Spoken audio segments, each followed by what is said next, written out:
Hello, this is Miraj Patel here, and today we are going to be finishing up talking about waves, and I'm going to be mostly talking about superposition, harmonics, Doppler shifts, and some other aspects about waves. And so first we're going to begin with superposition, and superposition is relatively straightforward and simple. Superposition is when waves are superimposed. um, that means two waves are in the same location at the same time. And basically, when waves are in the same location, they can either build up on each other, which is called constructive interference, like this. So if we have two waves that are both on the top like this on a piece of string, and they come together, we're going to expect the wave to double in height. So if these both are 1 meter tall, when they come together, they should be 2 meters tall together. And then just for that moment when they're in the middle, when they're superimposed, they'll create a constructive interference like this. The other time is if two waves are on opposite ends coming together, they counteract each other, which is destructive interference. And so, if two waves are opposing each other like this, so there's a 1 meter wave on the bottom, 5 meter on the top, or half a meter, when they come together, they're going to subtract each other. So the 1 meter is obviously greater than that 1/2. So it's going to be 1 minus 1/2, which is 1/2, but it's going to be on the bottom. So this is destructive interference. And that's when two waves are opposing each other, but they're at the same point at the same time. So this is destructive interference right here. So those are the two types of superpositions: constructive and destructive interference, which are straightforward. You just add or subtract at the location they're at. So, what is a superposition of these two waves? So, so we have two waves here, and we want to figure out the superposition. And this is pretty difficult because it is hard to judge every single point what exactly is the distance that they're going to get. But I'll show you the resultant answer and we'll just talk about it. So this is the resultant here because if we added every single point, if we added the positive distance on this side of this little wave with the positive distance on this wave, we'll get a bigger hump like this.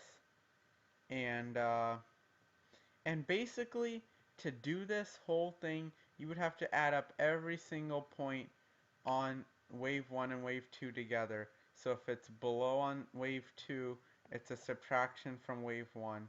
But if you do that for every single point, you would get this. But the important thing is that you have to be familiar with this picture here, or how it would look.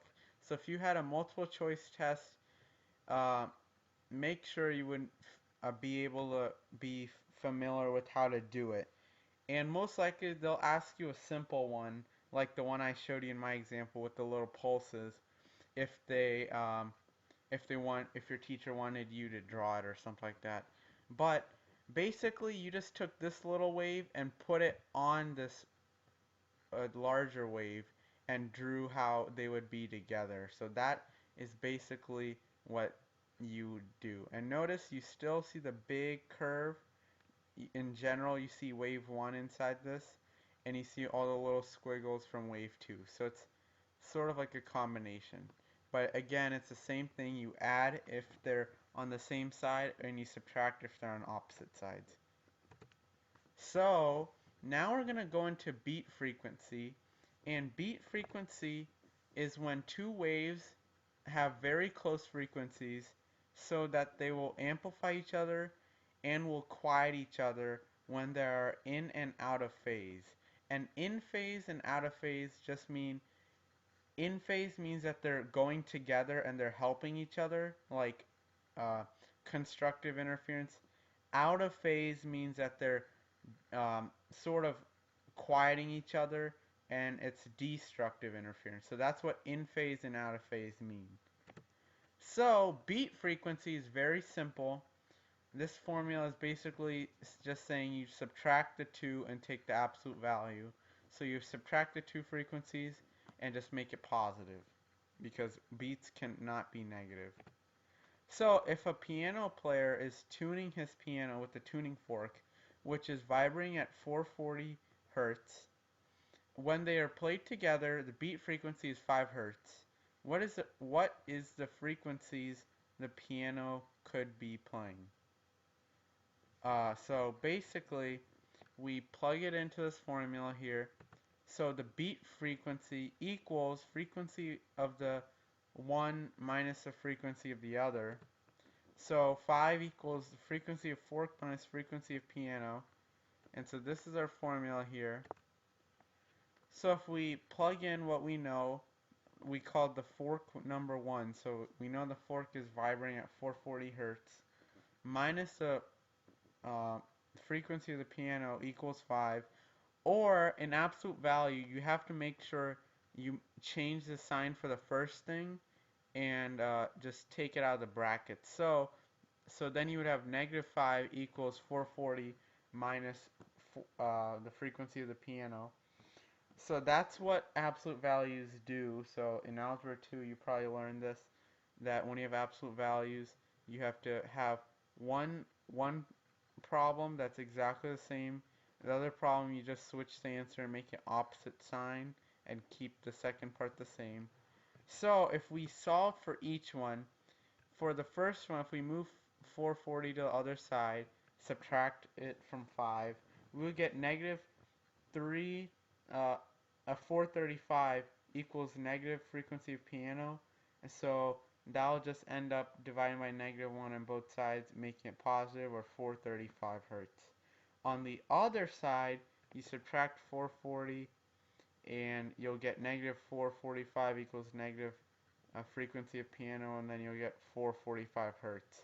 So those are the two frequencies that the piano could be playing, and basically it's whatever the frequency it's with plus or minus the beat frequency. So the beat frequency basically tells by pretty much how much off the two frequencies are. So let's talk about harmonics. Harmonics are basically patterns of these three types of waves. And so waves can either have two types of endings, fixed and free. So a fixed ending is like this little endpoint here where the string can pretty much is always fixed there. So the fixed end is a point at which the wave is closed. So in this little wave here at the top, this end is the fixed end, the left end, because it is stuck there. The rope is held there. On the free end, the wave is allowed to switch sides. So this technically is the free end because this rope is switching from this dotted line to the top, back and forth all the time. While at the fixed end, it's always stuck there. There are three types of wave endings. So there's like three types of waves with these endings. It's a combination. There's fixed fixed, there's free free, and there's fixed free. So not a whole surprise there. There's three possibilities of endings for waves. And then if a also an important thing is if a pulse is reflected off a fixed point, so if you have a rope and it's fixed with the pole so it can't move up and down, it's important to know that when it reflects, it will reflect backwards because it's fixed, so it has to force this thing down on the back. But if it's reflected off a free end, it will come back the same direction. So this is another side note, just so you know. So if it's free, the rope will be free to move up and down on the pole end, and then it'll just come right back on the same side. So this is important about the reflection.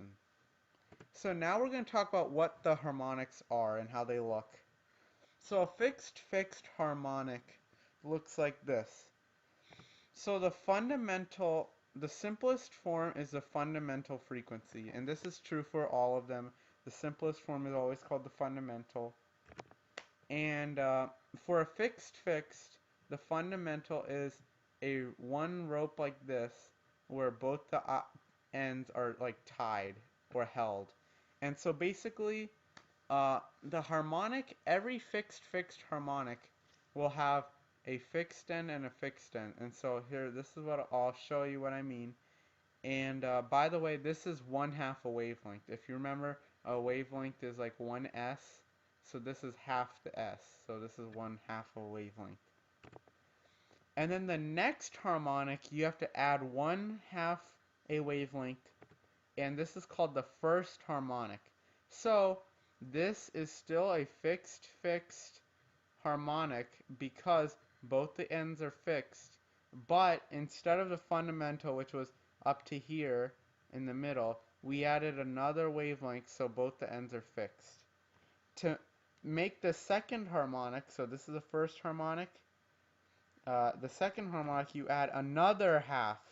So this is another harmonic of the fixed group.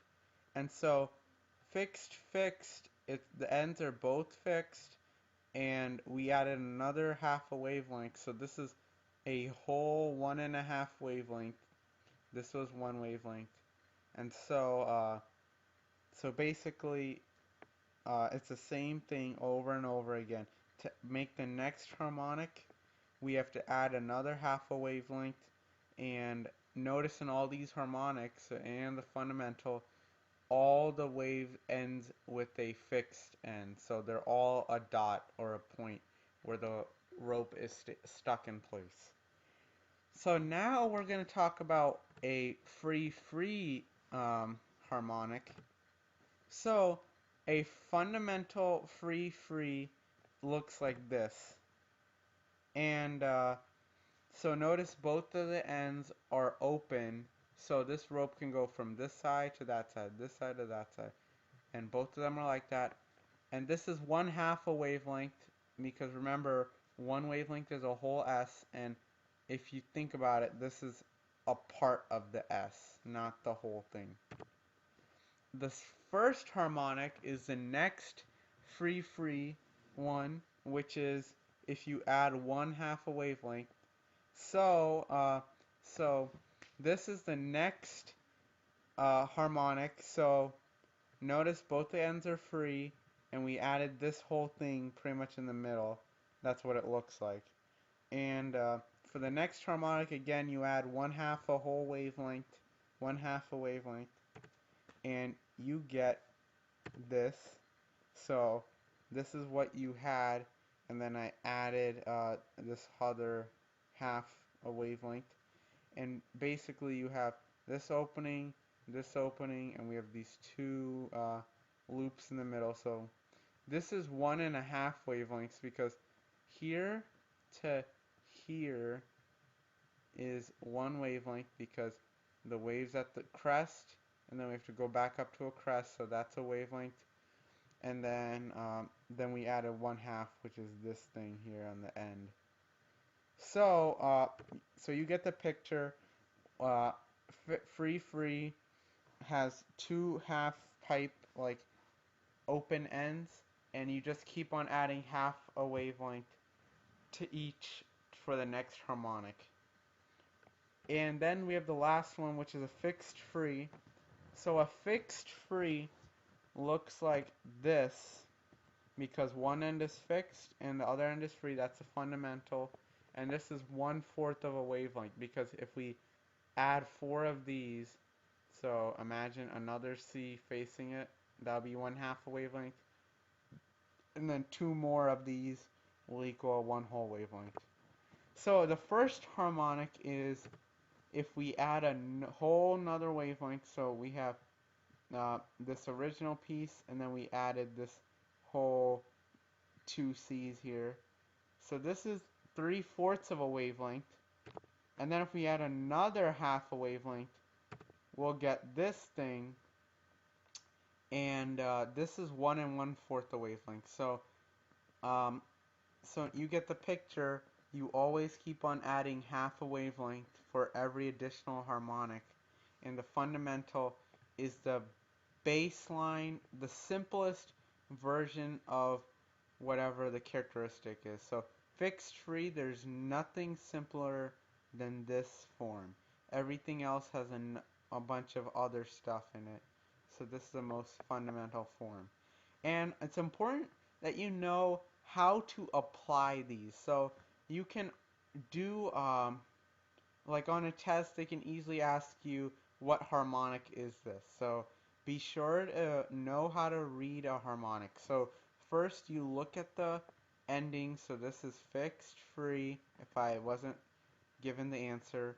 Then you would count, uh, then you would go to the fundamental like this, and you would keep on adding half a wavelength until you get the picture you want. So this is the fundamental. You add one other wavelength, it looks like a fish. Then you add another one, and then you get what you're looking for. And then you just count 1, 2. So this is the second harmonic. If this is a fundamental, first, second. So be sure to know how to look at these, and your teacher will often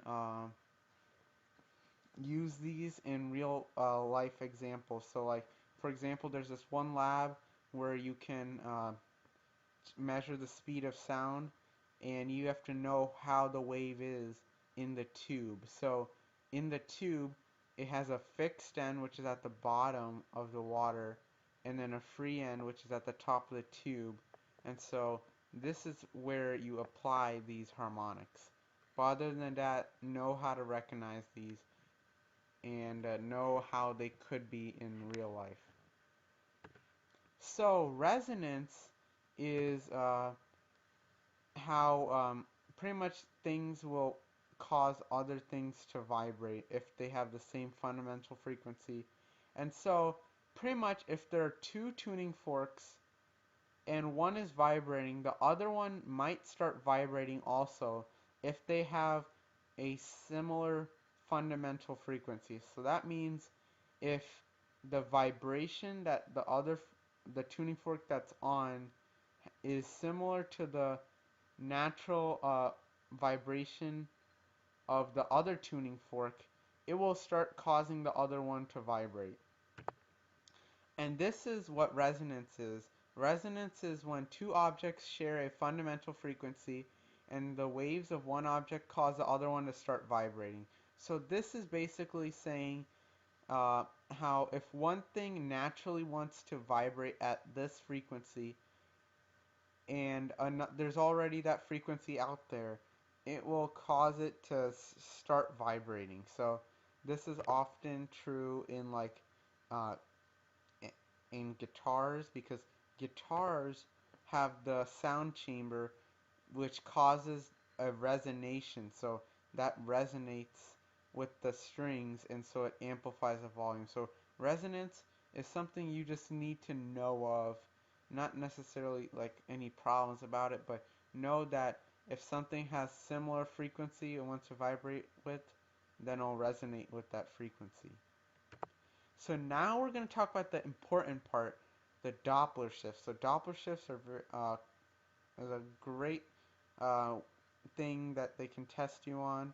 Doppler shifts are an apparent change in frequency due to a motion of a source of the wave or the detector of the wave or the observer.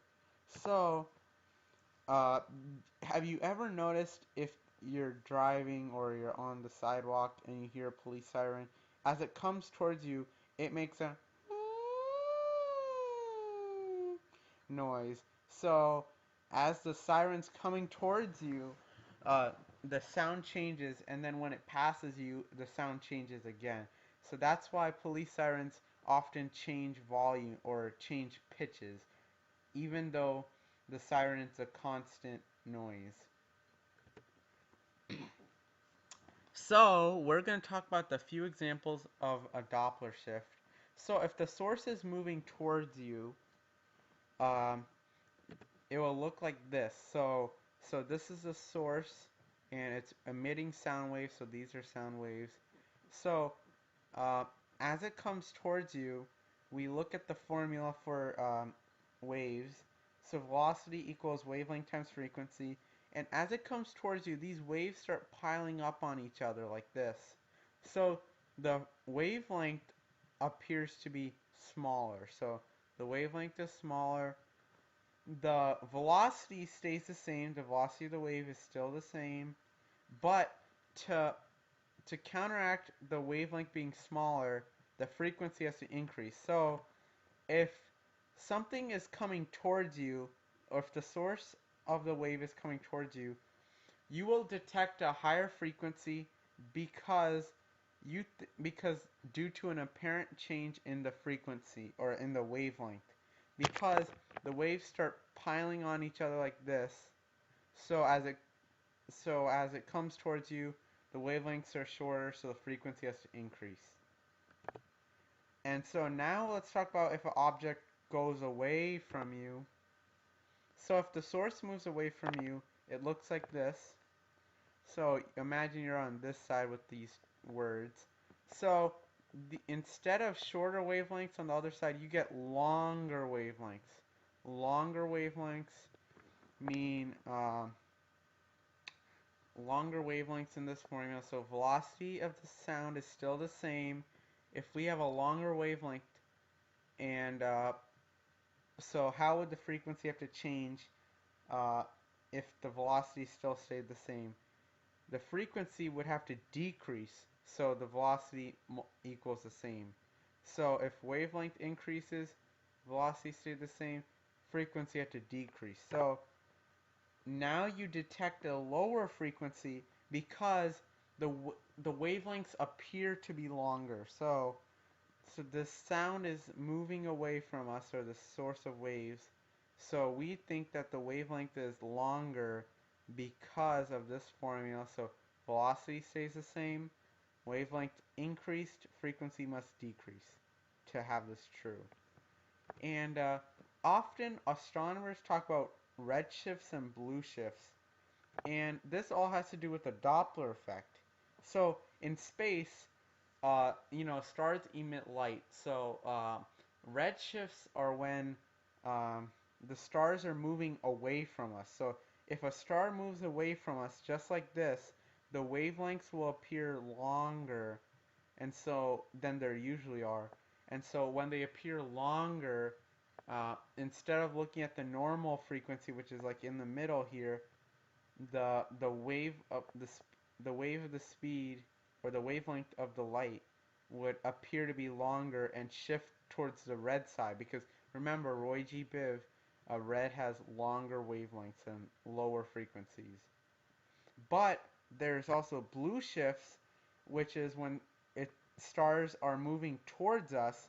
So if when something's moving towards us, the frequency increases, so there's a high frequency, shorter wavelength. And remember, violet and blue has shorter wavelengths, higher frequencies. So when they're coming towards us, they appear to be blue. So that's a blue shift. Red shifts and blue shifts. So now let's talk about if you're moving and the source is the same. So let's just say you're the observer and you're moving towards the source like this. The reason why the frequency appears to change is because there's an apparent change in velocity of the wave. So let's just say you're sitting out here moving towards the source. Uh, so the velocity of the wave seems faster because you're moving towards the waves and the waves are still moving towards you. So it takes less time for the wave to reach you. And so the velocity changes. The wavelengths are still the same. So if velocity increased, wavelength stayed the same, how can we get this this right side of the equation to be greater, like velocity, if wavelength stays the same. And this means that we have to increase the frequency. So the frequency apparently seems to be greater than it usually is. So when you're moving towards the source, it's because there's an apparent change in the velocity of the wave. And so because the velocity increased, we have to increase frequency. Uh, so it's so this equation stays true. And now vice versa, if a if you're moving away from the source, there's an apparent change in velocity of the wave because since you're moving with the wave, it seems slower to you than it actually is because you're moving away from the wave with it. And so the time it takes to hit you or to reach you is a little longer. So we have the same equation. So velocity, imagine it decreased. Wavelength stayed the same because notice that the wavelength of these waves still stays the same. I hand drew these in paint, so it's not totally equal, but they do look equal. So if the velocity decreased, wavelength stayed the same, frequency must increase or decrease to to make this equation true. It must decrease also. So the wavelength is the same, so the frequency must appear to decrease. So this is how if you're moving away from a speaker very fast, you will hear how deep it gets because the frequency is slower, so it sounds deeper.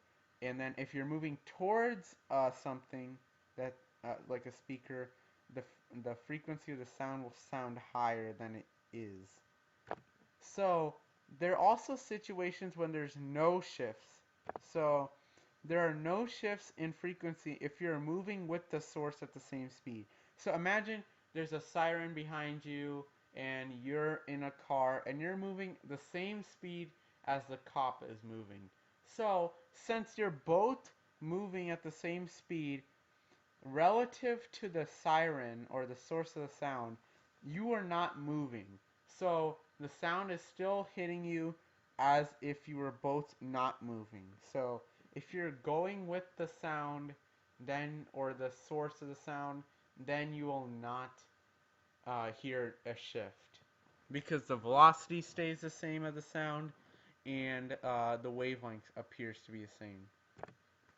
Also, if the source passes by you, but it's always parallel to you, then you will hear the same frequency because the wavelength stays the same and the velocity stays the same. So if you're down here where my mouse is here, uh, all the way to the side, and this green blur moves straight like this to the right, to the left of the screen, moves straight in a line, horizontal line, and you're down here, the wavelengths are the same as they usually are, and the velocity of the sound is still the same in comparison to you because you're not moving, nor is the dot moving directly towards you. It's just passing you. So on the side, there should be no Doppler shifts because the wavelengths are pretty similar. See, notice that the wavelengths on this side here and then this top side here are the same. So there should be no Doppler shifts if you're on the side. So here's a summary of the Doppler shifts. So I have a situation, the apparent frequency shift, and the reason why.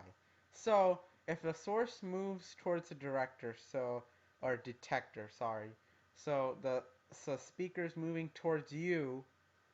The frequency appears to be higher, so it's gonna have a higher frequency, higher pitched sound. So it's gonna sound like this. So that's how it'll sound. And the reason why is because the wavelength appears to get smaller. So because the waves are stacking on top of each other. So I release the noise, I come closer, release it. So release a sound wave. the waves are going to be closer together than they normally were. And smaller wavelength, and the velocity of the wave is still the same, so we have to increase the frequency to counteract the decrease in wavelength. So if a source moves away from the detector or the observer, the frequency turns lower, lower like this. And so this is due to a same thing, a change in wavelength, but instead the wavelengths get larger, velocity stays the same, so velocity equals wavelength times frequency. Frequency must decrease to counteract the increase in wavelength. So if a detector or the observer moves towards the source, it's going to sound higher like this, higher. And the reason why is because the velocity of the wave seems faster, because you're moving towards the wave, so the waves come faster to you than they normally do. But the wavelength is still the same, and so the frequency has to increase to balance the change. And so if the detector moves away from you, the sound sounds lower and deep, and so this is because the velocity of the wave appears to be slower, because you're moving with the wave takes longer to reach to you because you're trying to move away from it, and so if a velocity decreases, wavelength stays the same, frequency has to decrease. So that is why the shifts occur. So thank you for watching Miraj's physics video. So today you learned about Doppler shifts, resonance, beats, superposition, and harmonics. And so that's a lot of material there, and be sure to practice all of that, and also talk about standing waves. Make sure you know about standing waves and antinodes and nodes with your teacher, so you know about that. I'm sorry, I forgot to review that. I couldn't figure out exactly where to put it, but that is pretty much most of the stuff you need to know for waves.